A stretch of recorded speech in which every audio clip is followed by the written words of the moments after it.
And this speaks to something that troubles me very much. You know, I think every community these days has a Walmart. Now, if you talk to any of the intellectuals in the local universities, they'll tell you that these Walmart places are very bad. But I don't know why they think this. You know, if you took they're against lower prices. They're against lower prices. They're against human happiness. I don't know how else to account for it because, you know, if you took any person from any place on the planet at almost any time in human history and put them in the middle of a Walmart and said, "Where are you?" They would answer something like, "Well, I must be in heaven because such a place can't possibly exist." Exactly. And yet we're surrounded by these places now. Yeah. I can go into Walmart and get anything for just these incredibly low prices.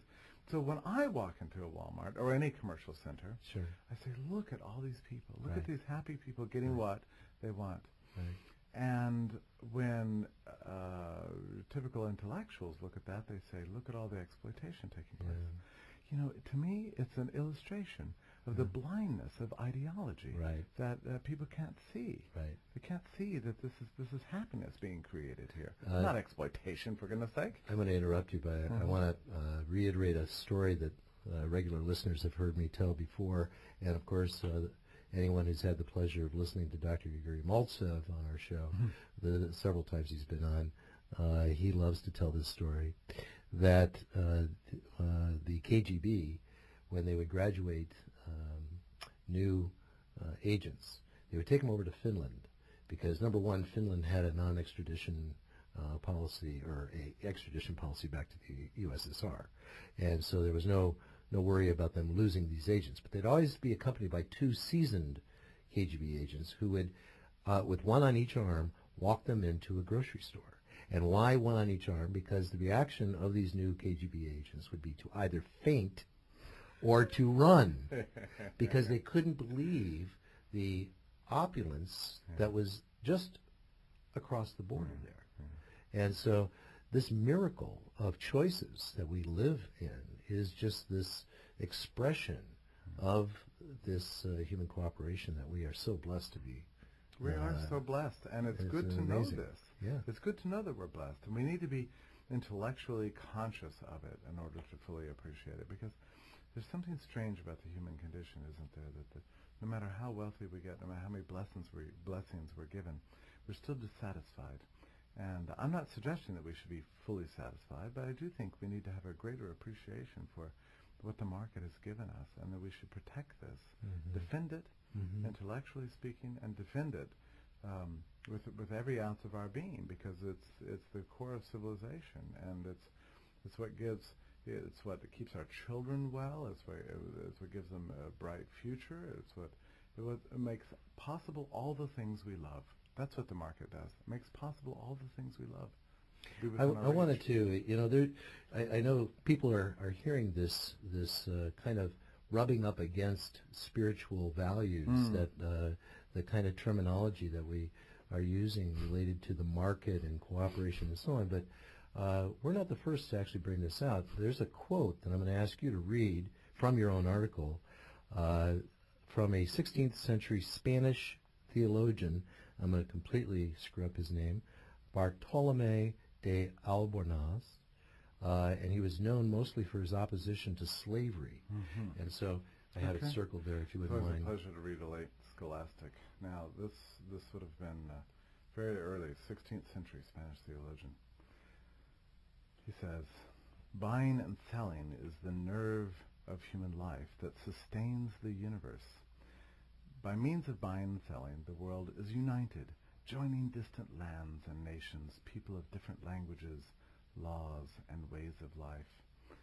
If it were not for these contracts, some would lack the goods that others have in abundance, and they would not be able to share the goods they have in excess with those countries where they are scarce." Oh, so there we go. I love it that he's celebrating the concept of buying and selling. Yeah, you know, it's like, now wait a minute, this is how many years ago? 400 years ago. And a theologian, right? You don't hear that from the pulpit these days. Yeah, and so if we know that the market is nothing but the cooperative interaction of humanity in improving the wealth of all of us, why does this fallacy of value equivalence in exchange, etc., which has been refuted for hundreds and hundreds of years, keep reappearing?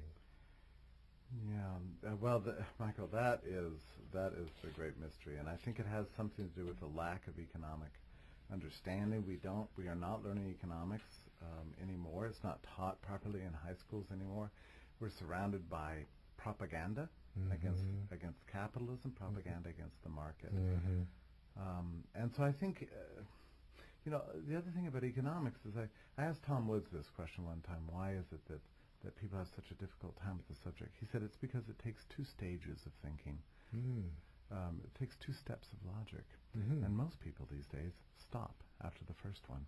Man, that was very interesting. No, that's a very interesting insight. That's a very interesting insight. And so it requires that we think a little look for what is not seen. Yeah. Well, you can take a lesson from Jesus' parables here, so many of which actually deal with economics.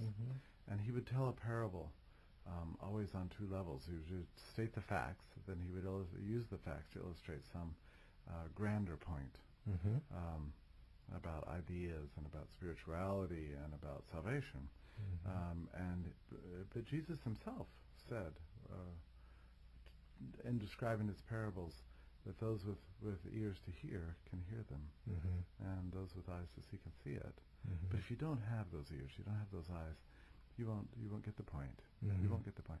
I'm afraid that that's true with economics too. Yeah, I think that may be so. I recall in the early instruction of my daughter, now 16, when I was teaching her this concept of TANS TOEFL, which is the acronym for There Ain't No Such Thing as a Free Lunch. I translated that to her as somebody always pays. And as we would go through our interactions in society, we would see this and that, whether it was a road or whether it was some project to build a baseball diamond or it was some other project, and I would always just point this out, somebody always pays. Because it is this habit that you've just pointed out so perfectly that we have to get into of looking the next step, that next level of logic. We have to go to that next step. Henry Hazlitt, in his book Economics in One Lesson, brings this point out so beautifully. Yes, he does. And so, but this is exactly the kind of thing that I think really helps someone practically get into the habit of economic thinking, because we are essentially just economic beings. Yes, that's right. Well, we are, for whatever reason, given a world of scarcity. So there are things that have to be allocated, and wealth has to be produced. And we have to have systems for getting along despite this scarcity. The fact that goods can't be communistically shared by all. So the market is the most ingenious solution for providing us the most possible wealth and for meeting the most possible human needs in the context of peace and cooperation and goodwill and human rights. All of these things, if you value all these things, then we should value the market economy, because that's what it's all about. Yeah, the understanding of economics leads to a direct appreciation of the cooperation of free markets to the well-being of all. And you wrote those words. Yeah. And I would like to see the ethos change so that people begin to understand that market capitalism is a system of mutual benefaction, as I've described it, of world cooperation, of a way of uniting the human race in cooperative, peaceful projects that benefit everybody. And I think if we begin to describe it that way, we'll change the image of capitalism for the better. That's great. So we're coming into our last segment, folks, so please stay with us. This is Radio Free Market, and I am your host, Michael McKay. We'll be right back. Thank you.